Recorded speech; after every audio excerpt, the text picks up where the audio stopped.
My father and mother were products of the South, and as you may know, that in the city of Seattle, redlining was prevalent. At the time, the African Americans had basically no status in the South at the time. And my grandfather basically sent a, Western Union wire to my parents saying that the streets out here are paved with gold, meaning you could make something of yourself. You could do more. You could go farther as an African American person out here than in the South where they were raised. And so following that, they came out with my big sister. And over time, my father and his lodge brothers, Masonic Lodge brothers, started Sentinel Credit Union. That was in the late 40s. And my father always believed that African Americans needed access to capital. They needed their own access to capital instead of having to rely on what was then, just to say, a different system. Right. And so Liberty Bank was a brainchild of my dad, and some lodge brothers and other stalwarts in the community founded Liberty Bank of Seattle. And so it was basically founded in our basement. And Liberty Bank of Seattle actually opened May 30th, 1968. And if you also may remember that same year, April, Martin Luther King was killed. And in the same week, Robert Kennedy was killed. So it was a very, very, very tumultuous time for the country, as well as this fledgling, first of its kind institution west of the Mississippi. We are not the first African American bank or minority owned bank. That's what Dad always said, minority owned bank. However, we were the first west of the Mississippi. It was a sense of community. And what I mean by that is what they didn't know, they researched and found out, or they found people to help. We wanted our own access to capital. We wanted to be able to support the central area. We wanted to be able to support, again, the term then, minorities, the term today, people of color, to reach their business dreams, their home dreams. You couldn't just apply for a loan online. You physically had to go.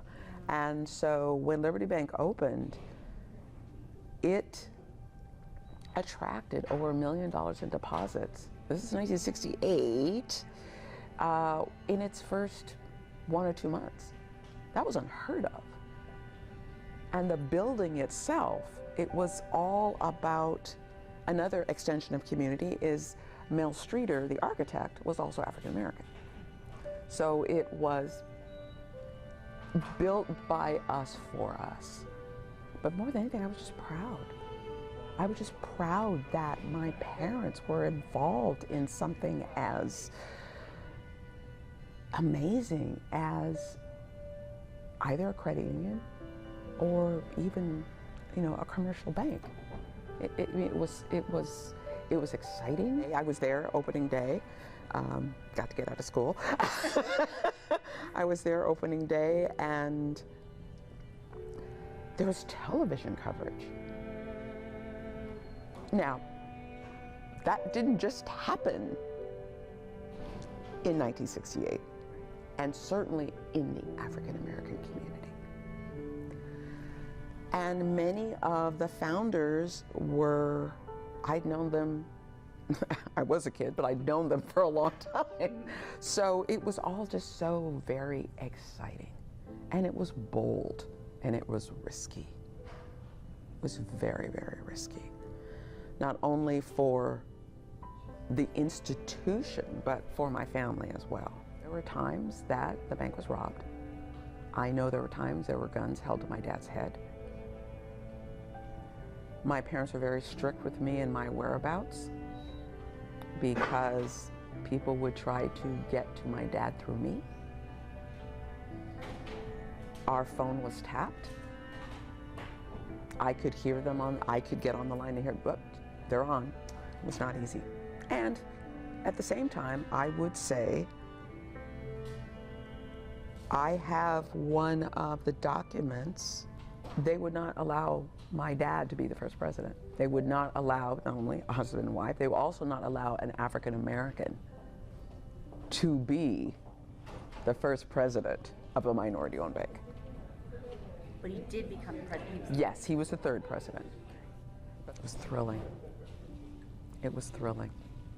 It was, I mean, I can still remember it now. It just makes my, just makes me smile, makes my buttons pop, because it was so novel at the time. It was so novel. The community was shaped. What Liberty Bank was able to do was support it in a more tangible financial way. How important was it, and do you think at the time your family realized the impact that they were making? My dad did. It was his dream. It was his dream that a person of color could walk into a financial institution and be treated warmly and respected. That was his dream. And he made it happen. And he made it happen. I was also proud, and as much credit as I give my dad as president, I also have to give my mom a great deal of credit. She was right beside him. You know, being on the board, she was also kind of a boss. Kind of a boss to him. But she was right beside him all the way. Many children just don't get to see that. See their parents at their, at the height of their careers, and also at the height of their just service to their communities. Lifting as we climb was always a motto, that you don't get anywhere by yourself. As you get lifted up, you have to lift someone else up. And so that's just the motto that we lived by. And that has resonated with me all these years. I stand on the shoulders of giants. I expect that someone is going to stand on my shoulders. Liberty Bank was merged into Emerald City Bank and then into Key Bank.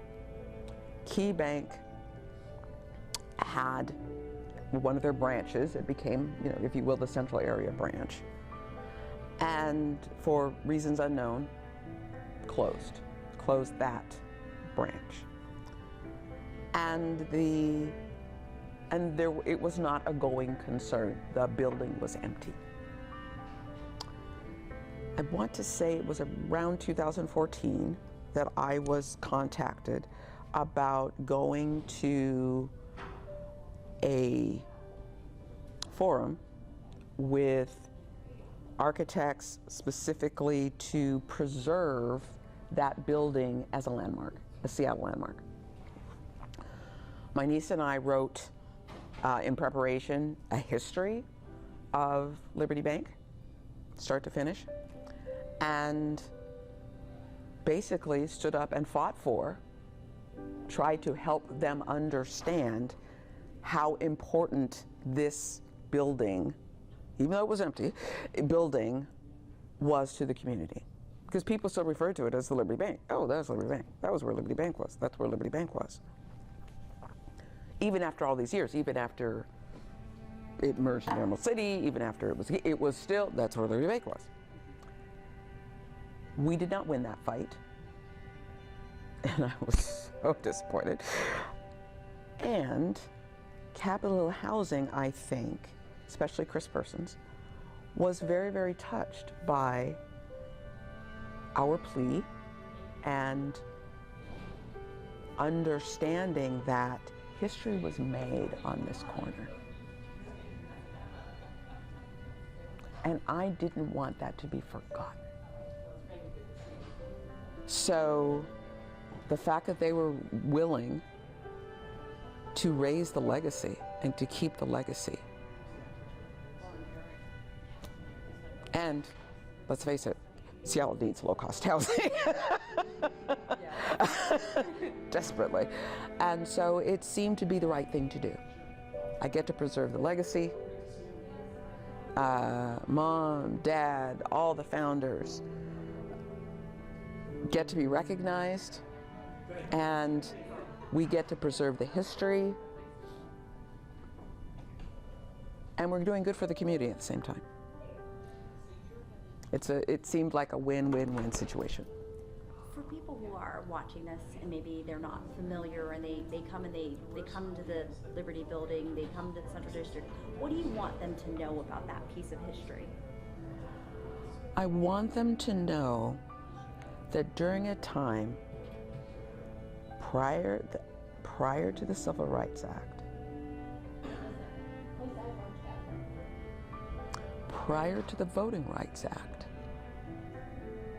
a group of people of different colors came together for a purpose. A purpose to better people of color in a financial way. And that even through the struggles of the 60s, which were many, not only nationally, but here as well, that dream came true. And it took a village. It wasn't one person, it wasn't my dad, it wasn't my mom. It took the community to make this work, and it did. That's what I want them to know, that history was made, and a history of coming together for a common goal. All different races and creeds and colors came together and made a dream come true. And that's still a very relevant message today. It's even more relevant today, probably back than even then. Liberty Bank wasn't easy. There were a lot of turndowns, there were a lot of sleepless nights. But nothing that you really want comes easy.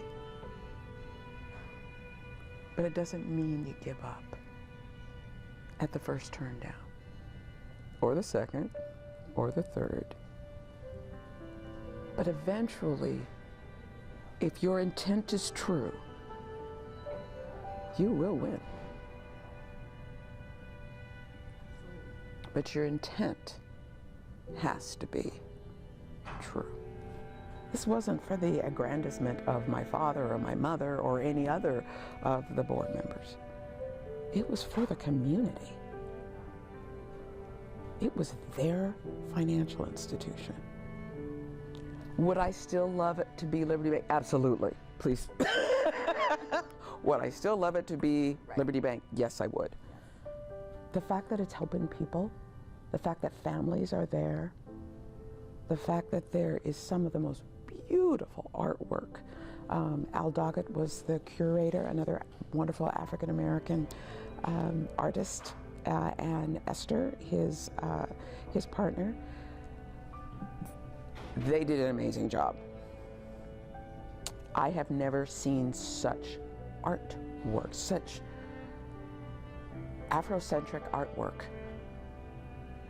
in a housing facility, housing project, housing apartment house, there we go, in my life. I mean, there's artwork everywhere. And my insistence, I'm sure the architects are going, oh my, how are we going to do this? But anyway, just the vault door. I wanted the vault door in there. The vault door, the safety deposit boxes. Why was that important for you? Because it was a bank. And it was one of the most iconic structures that was left. And I remember my dad opening it every day. And I just thought, if this is going to be the Liberty Bank building, there needs to be artifacts from the original Bank. And that was Probably the biggest one. that was the biggest one.